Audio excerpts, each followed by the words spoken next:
Tinggal di daerah pesisir membuat masyarakat di Pulau Pura hidupnya bergantung pada alam. Ini salah satu ikan yang kita dapatkan dari Bubu, namanya kalau di sini ikan kulit pasir.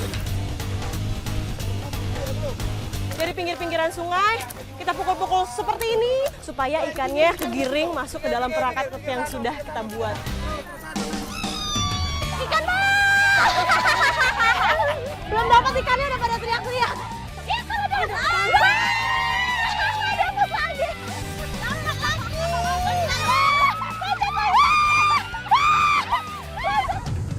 Ini posisi kita berdiri harus agak lebih jauh dari pohon karena kalau misalnya lagi diasapin takutnya lebah-lebahnya menyerang orang-orang yang ada di sekitar.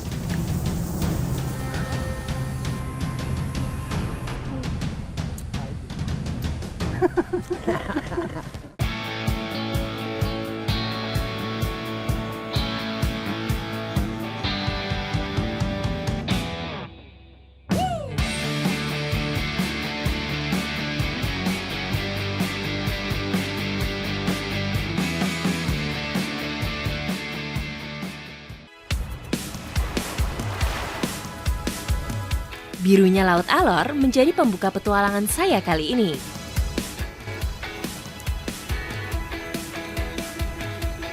Tinggal di daerah pesisir membuat masyarakat di Pulau Pura ini hidupnya bergantung pada alam. Nah, seperti hari ini saya sama Bapak mau menangkap hasil laut tapi dengan teknik yang tentunya masih sangat tradisional. Tetapi ikuti jejak saya, jejak petualang.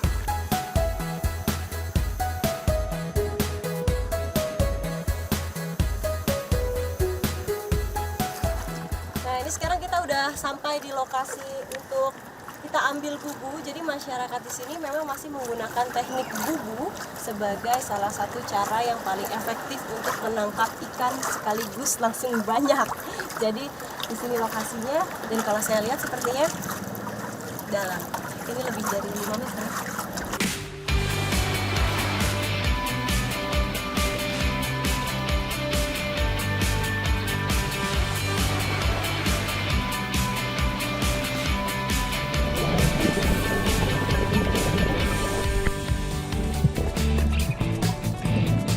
Bubu di Pulau Pura memiliki ukuran yang cukup besar, sekitar 2 kali 1,5 meter.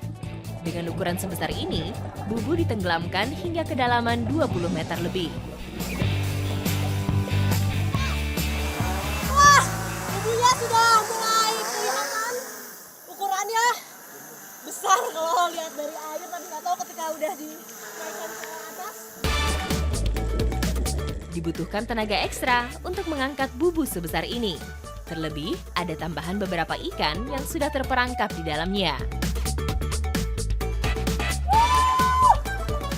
Besar sekali.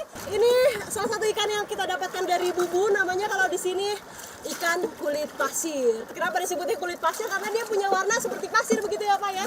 Dan juga ketika saya pegang bagian kulitnya kasar seperti pasir nih. Ikan kulit pasir ini merupakan surgeon fish. Ikan ini memiliki sistem pertahanan seperti pisau bedah di sekitar ekornya. Ini selain tadi ikan kulit pasir, kita juga dapat ikan peti kalau bahasa di sini. Tapi biasa kita kenal juga sebagai box fish. Jadi memang dia punya badan, bentuknya kotak. Dan baru pertama kali saya pegang ikan, rasanya keras. Tuh, jadi benar-benar seperti kotak. Boxfish memiliki bentuk unik sehingga ia termasuk perenang lambat karena bentuk tubuh yang tidak aerodinamis. Ini bubunya setelah sudah dikeluarkan semua ikannya, selanjutnya akan diturunkan lagi dan ditaruh di tempat yang sama. Penentuan lokasi bubu sangatlah penting sehingga hasil yang didapatkan bisa maksimal.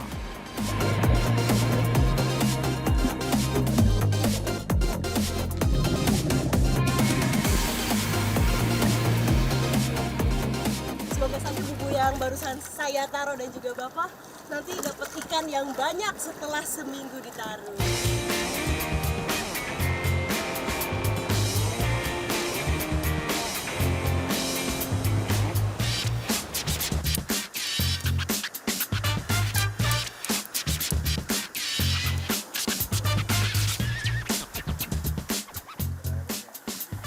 Ini ikan yang tadi kita sudah dapatkan dari Bubu, kita langsung masak. Masaknya sederhana aja, nggak usah pakai bumbu. Kita hanya bakar karena ikannya juga masih fresh ya Om ya.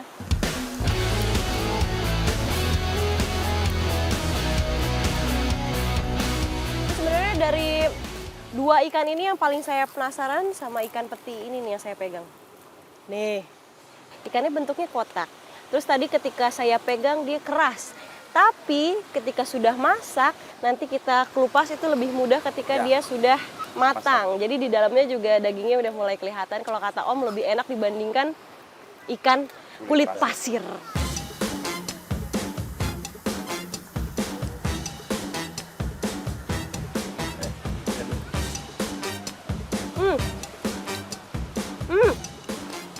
Rasa ikan petinya ini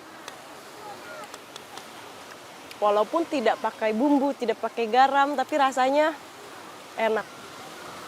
Dia punya rasa manis dan juga sedikit gurih, apalagi teksturnya yang mirip seperti ayam. Hari ini saya banyak belajar dari masyarakat pesisir bagaimana cara untuk menangkap ikan dengan cara yang aman dan juga masih tradisional, apalagi dimasaknya bersama-sama, dimakannya juga berbarengan. Ditambah lagi bonus di belakang saya pemandangan yang begitu indahnya. Lengkap sekali penutup hari ini ya Om ya. Tetap ikuti jejak saya, Jejak Petualang.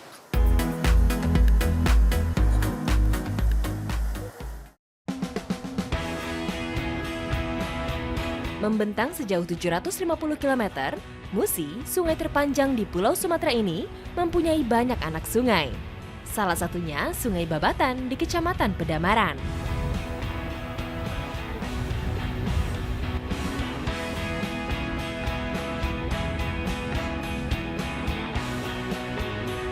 Nah, dari ribuan adanya kearifan lokal di Indonesia, dan ini salah satunya ada di Desa Pedamaran.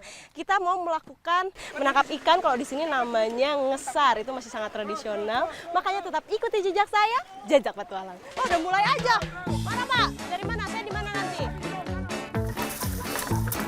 Ngesar umumnya dilakukan oleh masyarakat Pedamaran saat musim kemarau hingga memasuki awal musim penghujan.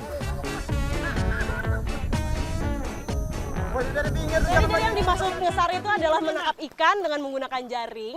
Cuma tekniknya yang berbeda. Jadi kalau di sini itu jaring yang panjangnya kurang lebih sekitar 15 meter dibentangkan dari pinggir sungai ke pinggir sungai lagi sambil ditarik, sambil dijaring terus menuju ke kilung. Nah, kilung itu adalah tempat di mana ikan-ikan nanti akan berkumpul, terjebak dan nanti akan kita ambil di situ.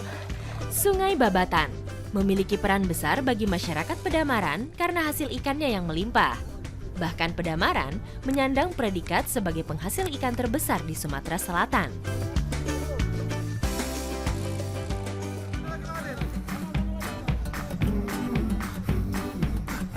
Setelah terpasang, jaring kemudian digiring menuju kilung atau perangkap ikan saat pasang surut.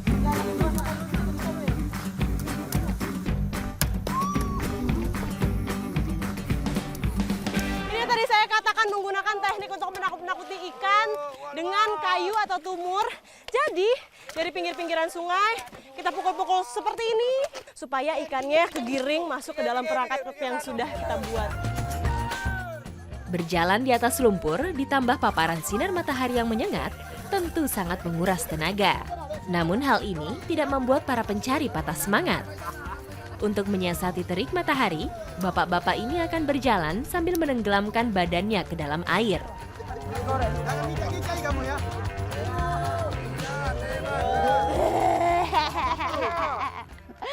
Belum sampai kilung udah dapat ikan ke jaring. Ini ikan apa Pak tadi Pak namanya? Tembakang. Ikan tembakang.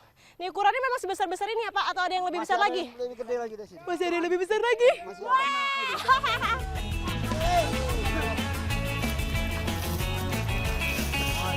Namun seringkali, ikan yang tergiring berontak dan meloncat melewati jaring. Meski ada juga yang masih tersangkut pada jaring.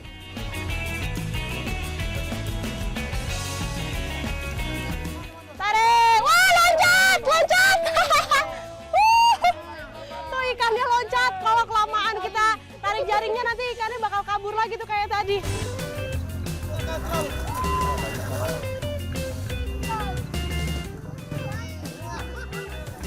sama ikannya berpindah.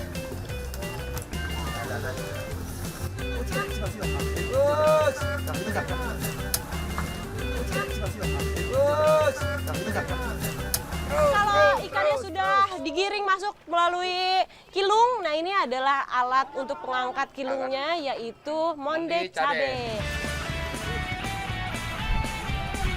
Saat jaring dalam kilung sudah terangkat, dipastikan ikan tidak akan bisa keluar.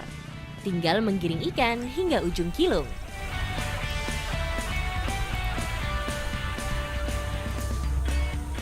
Ini mulai kita giring lagi ikannya, tapi berbeda kalau ini giringnya kita dari dalam jaring, jadinya nggunain bambu sebagai alat untuk mengoper ikannya menuju ke ujung sini nih.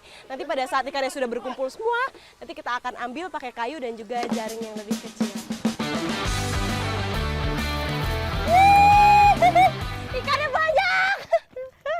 Sesuai dengan dugaan saya, ikannya dapat banyak sekali. Ikan yang didapat berbagai jenis, termasuk jenis ikan rawa dan sungai.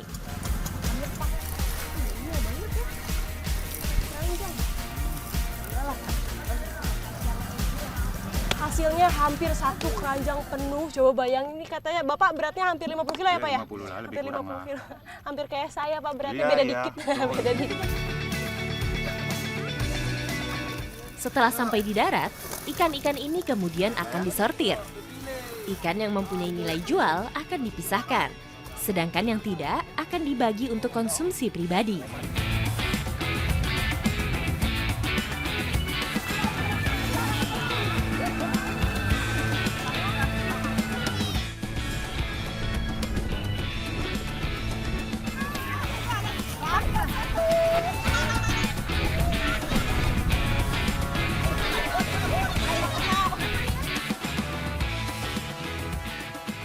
Nggak cuma bapak-bapak yang beraktivitas untuk menangkap ikan. Nah, di saat anak sungai surut, jadi giliran ibu-ibu yang mencari ikannya. Tapi dengan teknik yang berbeda, yaitu melebung. Tuh udah rame banget sih kalau main sama ibu-ibu. Belum dapat ikannya udah pada teriak-teriak.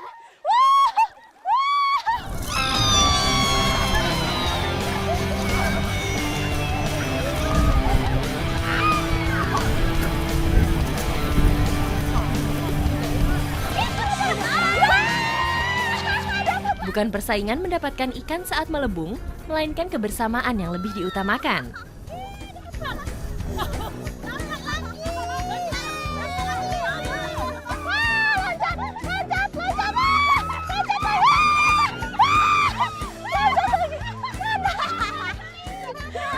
Ikannya keburu kabur. Ini lagi kesulitannya selain tadi kita harus meraba-raba kalau udah dapet ikannya lompat-lompat jadinya susah. Apalagi kalau rame-rame seperti ini keburu kabur ikannya. Mau dapet 1 ikannya kabur lagi. Gede banget. Ini kan ikan lele.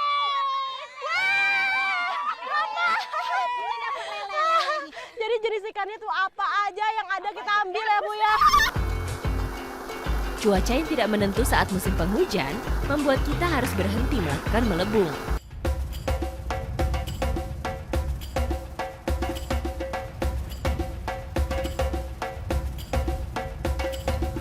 Setelah melebung, tenaga saya banyak terkuras. Perut pun mulai lapar. Sekarang mau masak bekasam ikan. Artinya bekasam itu asam dan juga asin. Asam, asin biasanya enak ya Bu ya. Apalagi Makanya, tambah pedas. Tapi ikutin jejak saya. Coba betul. Tambah pedas ya, pakai cabe. Enak. Ikan seluang adalah bahan inti dari menu makanan kami. Bumbu yang digunakan sederhana, cabai merah, rawit, dan kunyit. Nah, untuk bikin bekasam ikan, kita nggak bisa langsung masak ikannya, tapi sebelumnya harus ada fermentasi dulu. Ini lucunya, biasanya kalau saya fermentasi itu cuma dikasih garam, kelapa, dan juga air jeruk supaya lebih cepat fermentasinya. Tapi kalau di sini, ini pakai nasi.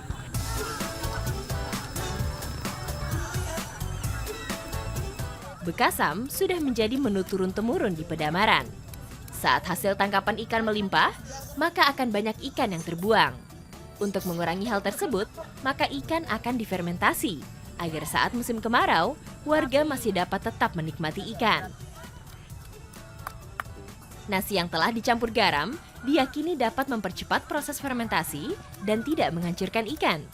Proses fermentasi dapat mencapai 2 minggu lamanya.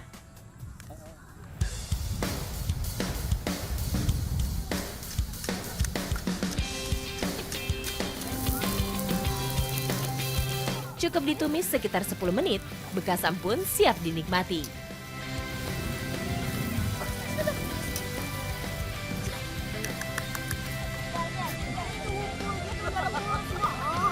Rasanya Lemak.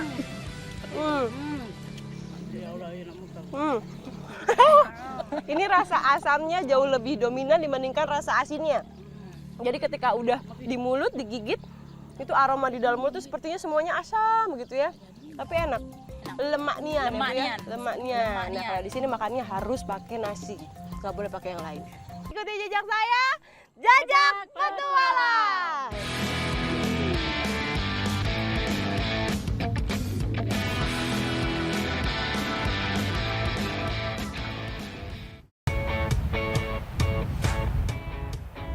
Selain sebagai paru-paru dunia, hutan memberikan banyak manfaat pangan.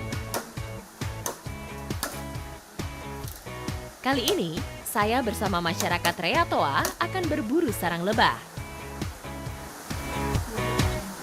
Belum sampai lokasi, ini saya sama Bang lagi mau ngambil bambu dulu. Fungsinya nanti untuk pengasapan. Jadi pada saat nanti kita ngusir lebahnya pakai asap, nah ini adalah medianya pakai bambu.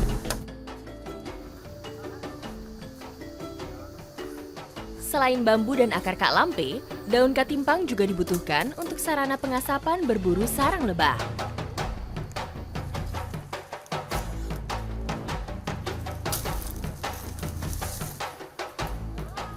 Nah, ini sekarang saya sudah dapetin daunnya untuk media pengasapan. Jadi yang dipakai adalah daun katimpang. Kenapa yang digunakan daun ini? Karena asapnya jauh lebih banyak dan juga tidak mudah terbakar. Jadinya nanti asapnya akan semakin awet ya Pak ya.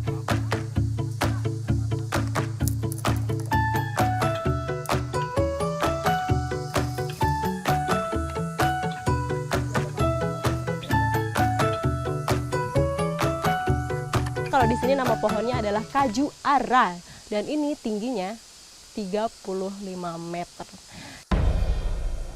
Bukan sembarang orang bisa mengambil sarang lebah hutan ini. Kegiatan ini dipercaya masyarakat setempat hanya bisa dilakukan keturunan keluarga yang sudah dibekali mantra tertentu. Nah, ini kita harus agak jauh ya Pak ya. Iya. Ini posisi kita berdiri harus agak lebih jauh dari pohon karena kalau misalnya lagi diasapin takutnya lebah-lebahnya menyerang orang-orang yang ada di sekitar. Sebaiknya, kegiatan mengambil sarang madu ini dilakukan 2 orang untuk saling membantu sebab para pemanjat tidak menggunakan pengaman sama sekali. Pohon kajuara menjadi tempat favorit lebah hutan Apis dorsata bersarang. Tinggi dan letak pohon yang dekat dengan tumbuhan berbunga menjadi faktornya. Sementara amung digantung, para pemanjat turun menghindari lebah. Cepat atau lamanya lebah pergi tergantung dari arah dan kecepatan angin. Sekarang lagi coba turun karena asapnya sudah dipasang di sana, sudah disangkutin di pohon. Jadi menunggu lebah-lebahnya untuk terbang dulu, baru nanti naik ke atas lagi kalau lebah-lebahnya sudah mulai sedikit. Gimana Pak? Ini kita menunggu apa? Tunggu dulu dari terbang dulu anunya.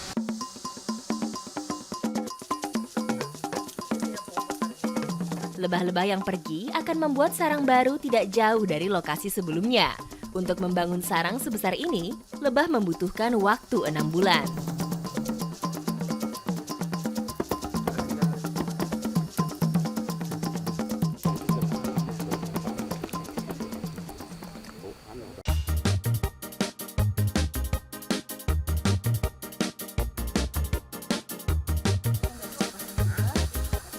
Bagian pahit inilah yang disebut propolis. Semakin pahit, artinya kualitas madu semakin bagus. Namun bukan ini yang akan kami olah, melainkan sarang semunya. Wah, ini 5 kilo lebih nih kayaknya ya Bang ya. Wow, ini madunya sudah ditaruh di plastik. Ini berat banget.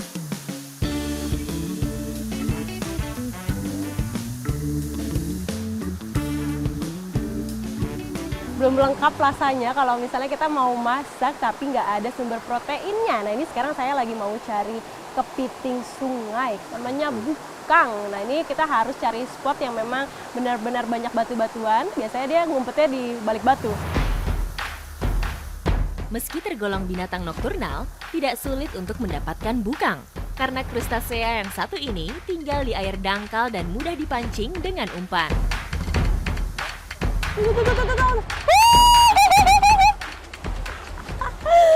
Bukang, tuh lihat ukurannya memang kecil-kecil begini ya Bang ya? Enggak, beda-beda. Ada yang lebih besar lagi. Oh ini kecil berarti yang kita dapat. Bang coba ambil Bang, saya belum berani. Nanti coba saya pegang. Ini dia bentuknya, kalau saya lihat perbedaannya dengan kepiting laut sangat jauh beda. Karena kalau kepiting laut itu warnanya merah dan juga ukurannya lebih besar. Jadi kalau ini dia kayaknya warnanya coklat. Mungkin lebih ke hitam ya Bang ya. Tapi di sininya di bagian tangannya, bagian capit dia ada sedikit warna merah muda tuh kelihatan.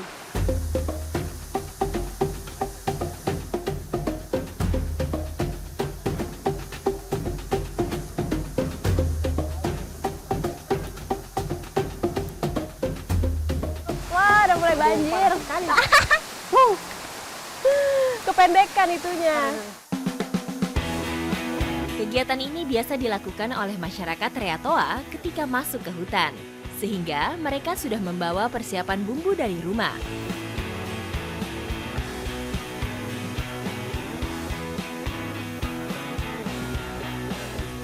Ini makanannya sudah matang. Kalau dilihat dari prosesnya, ini cukup sederhana karena memang masakan ini yang dimasak sama masyarakat kalau lagi di dalam hutan.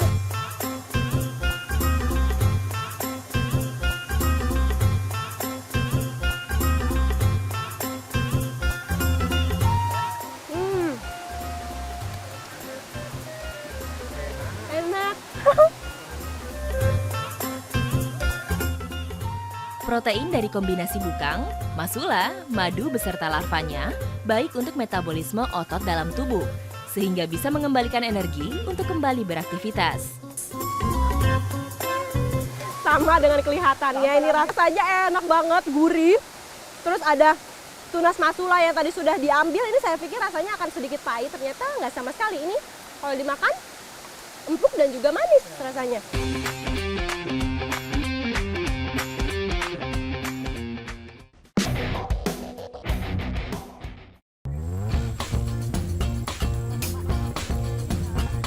Tidak jauh dari ibu kota negara, tersimpan kekayaan laut yang biasa dicari masyarakat Kepulauan Seribu. Nah, di Kepulauan Seribu nggak cuma dimanfaatin sama masyarakat ketika pasang surut air laut untuk mencari ikan. Kita mau cari apa hari ini? Udang ronggeng. Tetapi ikuti jejak saya, jajak petualang. Berarti mulai dari sini aja ya.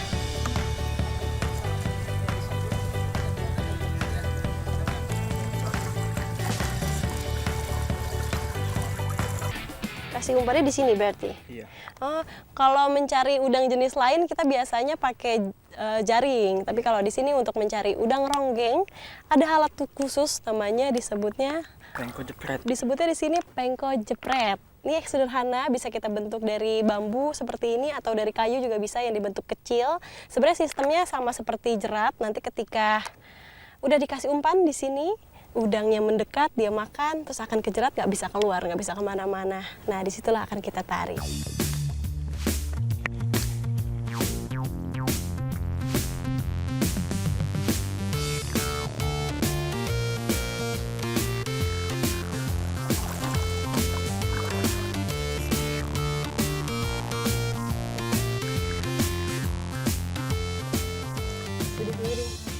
Pelan-pelan, pelan-pelan. Pelan-pelan. Wow. Dapat juga akhirnya.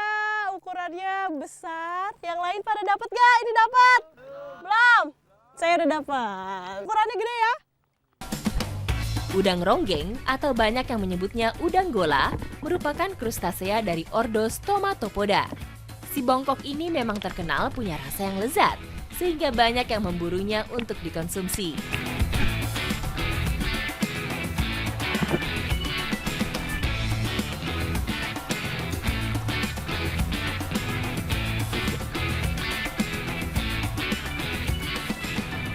coba tarik pelan-pelan. Dia narik lagi nggak ke bawah? Enggak, cuma sedikit doang. Sedikit ya tarikannya. Wow, dapat lagi. Wow, tuh lihat ya. Jadi ini warnanya agak sedikit berbeda sama yang tadi kita tangkap. Tadi agak putih dari cangkang luarnya. Kalau ini agak sedikit merah. Iya, ini yang lagi bertelur. Oh, berarti ini betina. Iya, betina. Oh, kalau lagi bertelur dia dari luar cangkangnya pun kelihatan agak kemerahan seperti ini. Tapi yang bikin berbeda udang ronggeng dengan udang lain sebenarnya nih di bagian depan ya, di bagian capitnya. Nih seringkali juga ini disebut dengan udang mantis karena dia mirip seperti belalang sembah. Jadinya capitnya begitu. Waktu terbaik untuk mencari udang ronggeng adalah saat air sedang surut. Selain lebih mudah untuk menemukan lubang persembunyiannya, si udang mantis juga lebih sulit untuk bergerak.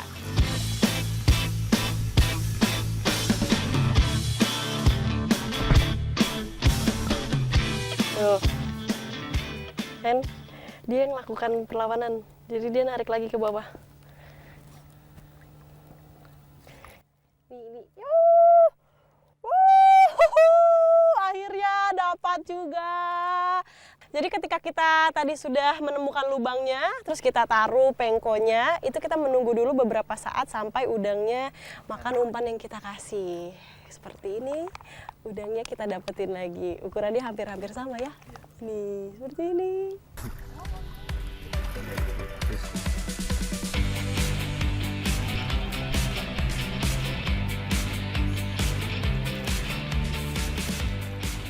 Oh, udah pada dapat belum?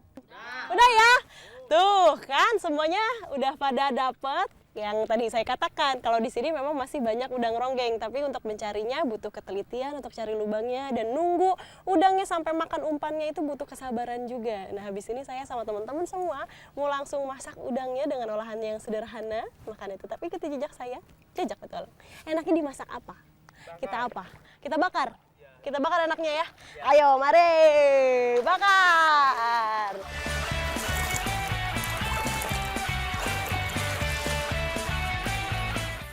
Membakar udang ronggeng tidak boleh terlalu lama, supaya dagingnya masih tetap segar saat disantap.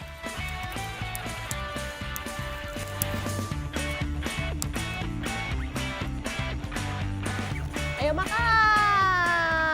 Wah, walaupun ini penampilannya kurang menarik, tapi aromanya ini menggugah selera sekali.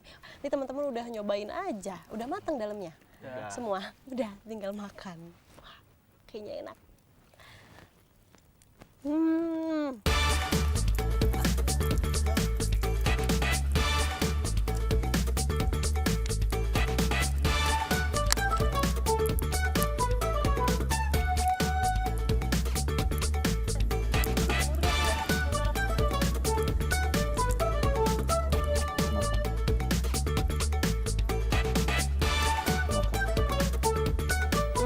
Enak ya? Enak nggak? Walaupun ini namanya udang, tapi ketika kita makan rasanya dan juga teksturnya lebih mirip seperti kepiting dan juga lobster. Manis, gurih, apalagi ini baru pertama kalinya saya nyobain udang ronggeng. Bener-bener enak, dan kalau kita mau ngambil itu harus dilihat dari ukurannya, mulai dari sedang sampai besar. Yang kecil nggak boleh diambil. Ikuti jejak saya, jejak petualang.